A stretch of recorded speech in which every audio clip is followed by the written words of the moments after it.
Hello parents. Menangis merupakan salah satu bentuk komunikasi dari bayi. Keterbatasan kemampuannya dalam berkomunikasi membuat bayi menjadikan tangisan sebagai bahasa universal saat ia ingin menyampaikan sesuatu. Sehingga tak heran tangisan bayi ini ada banyak jenis dan ragamnya.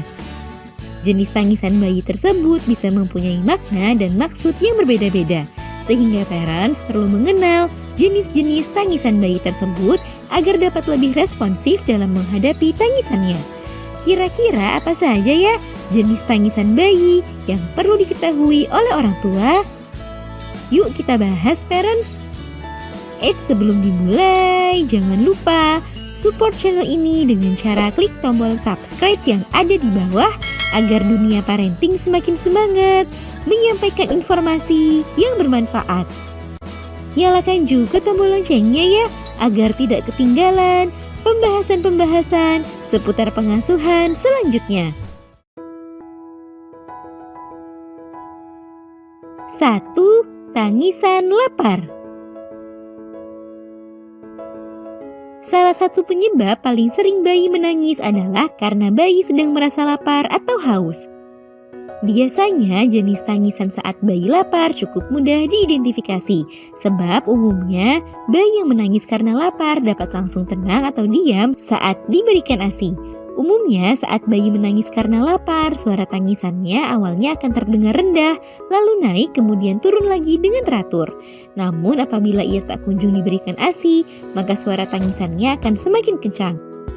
Selain itu, saat bayi yang menangis karena lapar, biasanya juga diikuti gestur seperti mengecap bibir atau mengisap jari. 2. Tangisan karena tidak nyaman.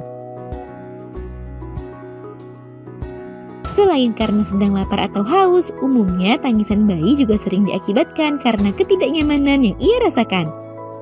Biasanya hal ini disebabkan karena popoknya yang basah atau bayi yang merasa lelah.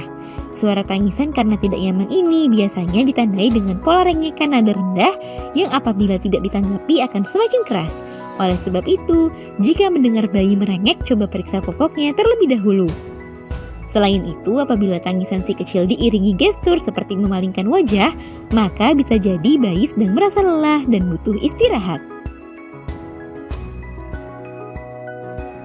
3. Tangisan bosan. Saat bayi merasa bosan, bayi juga bisa menyampaikan lewat tangisannya. Biasanya tangisan karena bosan ini diawali dengan bayi yang berceloteh sendiri, namun hal itu berubah menjadi tangisan kencang dan diselingi rengekan karena merasa kesal karena dicueki atau saat keinginannya tak terpenuhi. Namun umumnya tangisan jenis ini cukup mudah diatasi dengan menggendongnya atau mengajaknya berinteraksi. 4. Tangisan karena kesakitan. Tangisan jenis ini umumnya muncul saat bayi merasakan sakit dan muncul secara tiba-tiba, misal saat bayi sedang disuntik atau terjatuh. Umumnya jenis tangisan ini terjadi tiba-tiba dan terdengar sangat keras serta memiliki durasi yang agak lama. Tenangkan bayi terlebih dahulu dan kemudian hibur ia untuk mengalihkan rasa sakitnya. Jika terdapat luka, maka segera berikan pertolongan pertama pada si kecil.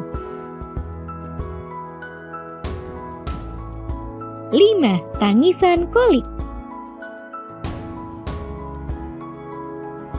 Jenis tangisan ini mungkin salah satu jenis tangisan yang sering membuat orang tua menjadi kebingungan, sebab tangisan ini bisa berlangsung lama dan biasanya muncul di malam hari.